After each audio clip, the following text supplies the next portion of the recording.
warahmatullahi wabarakatuh. Apa kabar semuanya? Sehat? Alhamdulillah. Saya Yoga Nuari, selaku tutor Bahasa Indonesia di PKBM Bina Pandu Mandiri.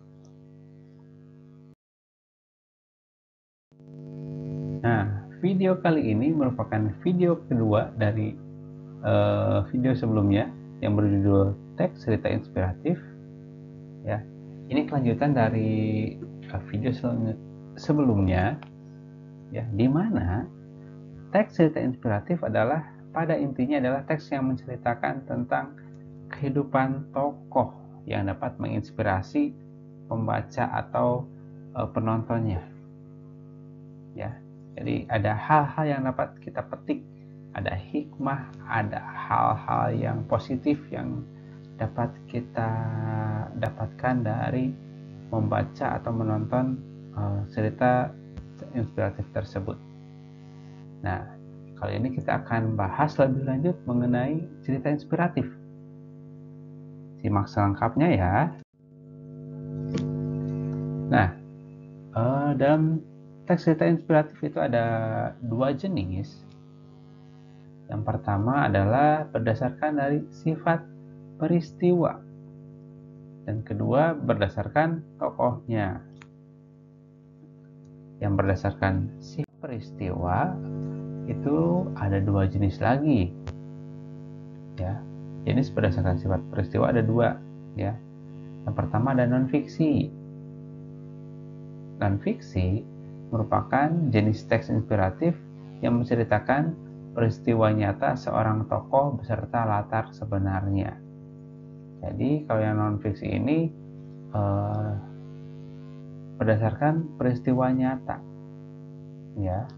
Sedangkan fiksi merupakan jenis teks inspiratif yang menceritakan kisah fiksi atau hayalan. Ya, jadi ini cerita inspiratifnya berdasarkan hayalan atau mungkin rekaan, ya. Yang non fiksi tadi kita ulangi lagi berdasarkan peristiwa nyata, jadi tokoh-tokohnya dari tokoh yang nyata, ya. Misalnya cerita inspirasi tokohnya Bill Gates, atau mungkin yang sekarang sedang yang menjadi orang terkaya di dunia saat ini adalah Elon Musk misalnya, ya. Misalnya seperti itu kan tokoh yang nyata yang ada di dunia kita. Kalau fiksi, yaitu tergantung dari imajinasi atau hayalan si penulis, ya. Namanya siapa, jenis hal yang dapat menginspirasinya apa, itu tergantung si penulisnya. Jadi tidak nyata ya kalau fiksi itu. Nah, untuk jenis yang kedua ada jenis berdasarkan tokohnya. Ada 3 jenis. Yang pertama adalah orang terkenal, ya, merupakan jenis teks inspirasi yang menceritakan kisah-kisah orang terkenal, ya, orang-orang yang kita kenal atau mungkin yang menjadi public figure, misalnya tokoh-tokoh nasional, tokoh-tokoh politik, tokoh-tokoh artis misalnya, atau mungkin tokoh-tokoh dunia atau internasional, yaitu merupakan tokoh-tokoh yang terkenal, ya, misalnya presiden, ya, atau mungkin ada artis Indonesia, atau ada artis luar negeri, atau tokoh-tokoh dunia seperti tadi yang saya sebutkan Elon Musk misalnya, ya. Itu merupakan salah satu contoh orang terkenal. Yang kedua, sufi merupakan jenis teks inspirasi yang menceritakan tokoh-tokoh sufi atau ahli agama.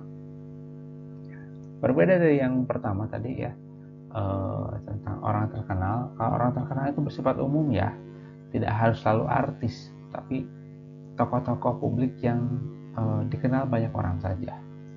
Kalau tokoh sufi ini lebih khusus, ya, jadi orang-orang yang ahli agama, baik mungkin agama Islam, agama Kristen, atau mungkin agama lainnya, yang mungkin dalam ceritanya dapat menginspirasi banyak orang, ya. Intinya kalau sufi itu tentang ahli agama. Ya, walaupun mungkin dari bahasanya sufi ya itu lebih condong ke agama Islam ya, tapi agama lain pun tidak menutup kemungkinan masuk ke dalam jenis ini. Yang ketiga, binatang merupakan jenis teks inspirasi yang diwujudkan dalam bentuk cerita binatang atau fabel. Ya, yang ketiga ini mungkin agak-agak mirip ya dengan teks fabel, tapi mungkin lebih ke sifat menginspirasinya. Ya, karena kan nggak semua cerita fabel itu ada sifat inspiratif ya. Nah, untuk yang ini fabelnya yang bersifat inspiratif ini masuk ke dalam jenis yang ketiga ini ya, teks inspirasi binatang.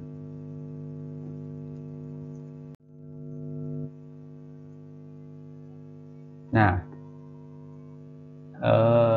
saya tampilkan contoh dari salah satu cerita inspiratif.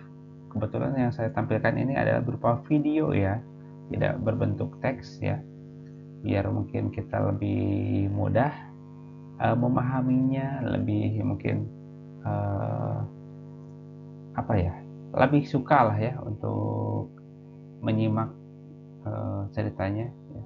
Silahkan ditonton.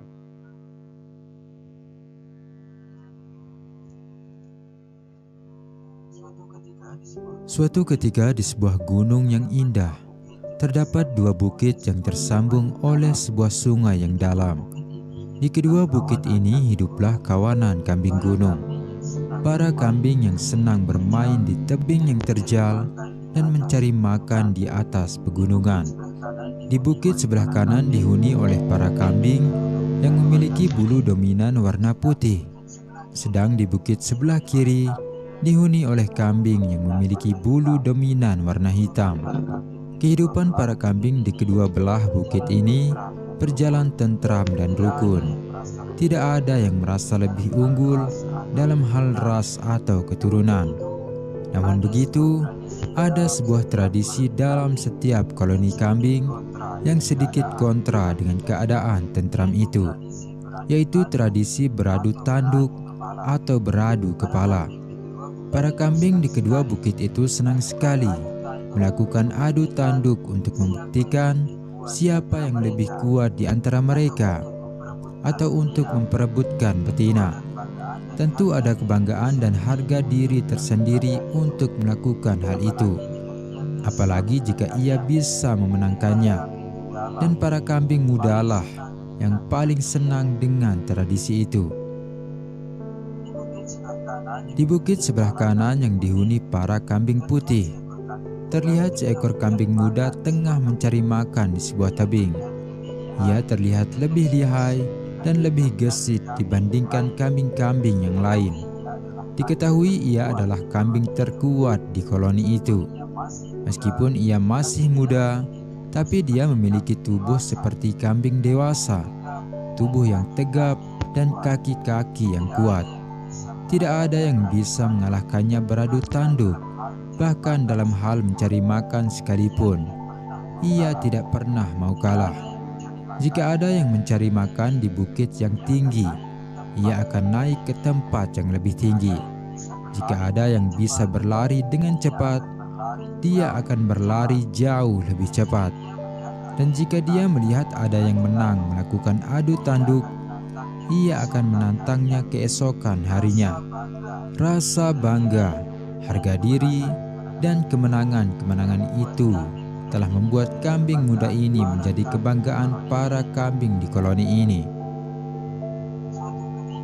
Suatu ketika, si kambing muda ini diminta oleh tetua desa untuk menyampaikan sebuah berita penting kepada pemimpin koloni kambing yang berada di bukit sebelah kiri yang dihuni oleh para kambing hitam. Perjalanan menuju bukit sebelah kiri yang tidak mudah, hutan yang lebat, dan bahaya dari binatang buas yang selalu mengintai menjadi alasan para tetua desa memilih kambing terbaik untuk menyampaikan berita ini. Dan mereka semua tahu si kambing muda itulah satu-satunya yang paling cocok.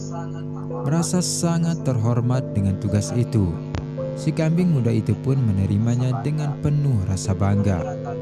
Diperkirakan perjalanan itu akan menghabiskan waktu 2-3 hari untuk pulang pergi. Namun siapa sangka perjalanan ini akan memberikan si kambing muda ini pelajaran yang tidak akan pernah ia lupakan.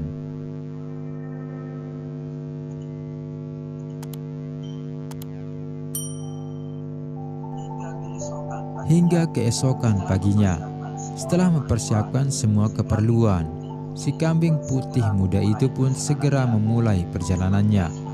Sebab ia sudah terbiasa hidup penuh dengan tantangan dan pertandingan, perjalanan itu pun terasa begitu mudah. Bahkan saat ia dikejar oleh seekor beruang pun, ia dapat menghindar dan berlalu meninggalkan beruang itu jauh di belakang. Terima kasih kepada kaki-kakinya yang kuat dan gesit. Setelah melakukan perjalanan setengah hari, akhirnya sampailah dia di perbatasan antara kedua bukit itu, yaitu sebuah lembah yang dalam, yang dimana terdapat sebuah sungai yang deras di bawahnya. Terdapat jembatan yang terbuat dari batang kayu yang menjadi penghubung antara bukit kanan dan bukit kiri. Sebuah batang kayu yang hanya cukup untuk jalan seekor kambing. Bahkan untuk dilalui 2 tupai yang berbagi jalan pun tidak akan cukup. Dalamnya lembah di bawah jembatan itu akan membuat siapa saja yang menyeberanginya merasa bergetar. Hingga saat si kambing putih muda ini hendak menyeberang, terlihat di ujung jembatan itu ada seekor kambing hitam yang juga hendak menyeberang. Seekor kambing dewasa yang memiliki tubuh yang sangat bagus. Sekelibat, kambing putih ini merasa seperti melihat dirinya sendiri. Kambing putih itu segera meminta kepada si kambing hitam untuk minggir dari jalannya.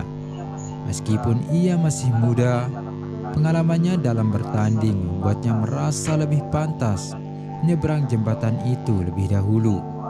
"Permisi Tuan, aku ingin menyeberangi jembatan ini. Aku minta Anda minggir dari jalanku." Si kambing hitam dengan tubuh tegap itu sedikit tersenyum. Ia sendiri ternyata adalah jawara tak terkalahkan dari bukit sebelah kiri. Reputasi yang ia miliki tidak kalah hebat. Ia merasa harus memberi kambing muda itu pelajaran agar bisa lebih menghormati kambing yang lebih dewasa, dan juga agar ia sadar siapa bosnya di sini. "Tentu saja kamu boleh lewat terlebih dahulu, tapi kamu harus mengalahkanku lebih dahulu," ucap si kambing hitam dewasa itu, menggerakkan tanduknya sebagai tantangan terbuka untuk melakukan adu tanduk. Sama sekali tidak ada yang mau mengalah di antara mereka. Harga diri dan pendirian yang mereka banggakan seolah membutakan mata mereka untuk melihat keadaan berbahaya di sekitar. Di masing ujung jembatan kayu itu, kedua kambing itu memasang kuda-kuda terbaik mereka dan menyerang dengan penuh tenaga hingga tanduk mereka beradu tepat di tengah jembatan kayu yang kecil itu. Tenaga dan keahlian yang sama kuat membuat mereka terpental dan terjatuh ke dalam jurang yang dalam itu, jatuh ke dalam sungai deras yang begitu gelap. Teman-teman, seringkali harga diri dan pendirian yang teguh membuat kita menjadi kaku dan buta untuk melihat hal lain. Pendirian yang dipegang terlalu erat seringkali membuat kita melewatkan kesempatan untuk berkembang dan melihat cara yang lebih baik. Sama seperti kisah kambing di atas. Dalam contoh lain, seseorang yang berpegang teguh berjualan offline misalnya, pendirian ini akan membuatnya sulit berkembang dan melewatkan banyak kesempatan. Memiliki harga diri dan pendirian itu penting teman-teman, tapi jangan dipegang terlalu kuat hingga membuatmu sulit berpikir dan bergerak. Teman-teman bisa mensupport channel ini dengan meninggalkan like dan komentar positif. Terima kasih atas segala bentuk supportnya dan sampai jumpa di kisah berikutnya.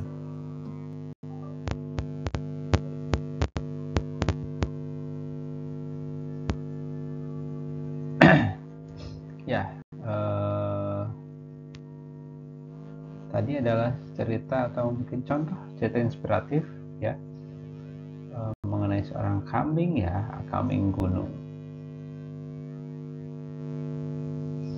Mungkin dari cerita tersebut kita dapat mengambil inspirasi atau hikmah ya, apa yang bisa kita ambil dari cerita tersebut untuk kehidupan kita ya.